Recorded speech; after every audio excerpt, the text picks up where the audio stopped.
દર વર્ષની જેમ આ વર્ષે પણ દુર્ઘટનામાં મોતને ભેટેલા ફાયર કર્મચારીઓની યાદમાં 14મી એપ્રિલના રોજ ફાયર સર્વિસ ડે મનાવી શહીદોને શ્રદ્ધાંજલિ આપવામાં આવનાર છે।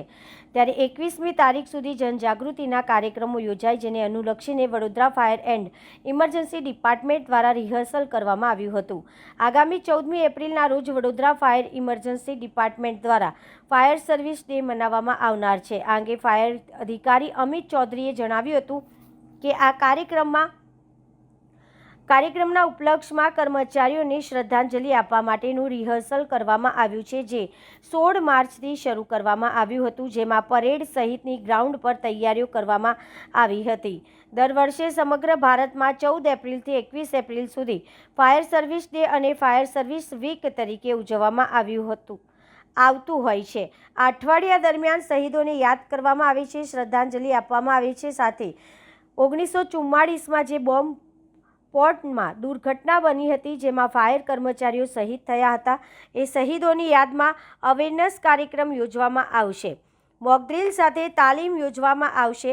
જનજાગૃતિ અવેરનેસ ખાસ કરીને જીવન સુરક્ષા અંગે, નિવારણ, આર્થિક કેવી રીતે બચવું, આનાથી કેવી રીતે બચવું, ધુમાડાથી કેવી રીતે બચવું, તેવા બધા જ વિવિધ વિષયોને ધ્યાનમાં રાખીને એક અઠવાડિયા અમે સુરક્ષા સપ્તાહ તરીકે ઉજવીશું અને એના ઉપલક્ષમાં આજે રિહર્સલ કરવામાં આવ્યું હતું।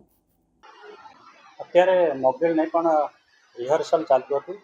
આગામી 14મી એપ્રિલ ફાયર સર્વિસ ડે જે કાર્યક્રમ કરવામાં આવશે વડોદરા ફાયર ઇમરજન્સી ડિપાર્ટમેન્ટ દ્વારા, એ કાર્યક્રમના ઉપલક્ષમાં કર્મચારીઓને શ્રદ્ધાંજલિ આપવાનું જે રિહર્સલ છે, એ રિહર્સલ 16 માર્ચથી શરૂ કર્યું હતું। એ રિહર્સલ ચાલતું હતું, જેની કર્મચારીઓને કેવી રીતે શ્રદ્ધાંજલિ આપવી, પરેડ કરવું, આ વિષય પર અત્યારે અહીં પરેડ ગ્રાઉન્ડ ઉપર તૈયારીઓ કરતા હતા।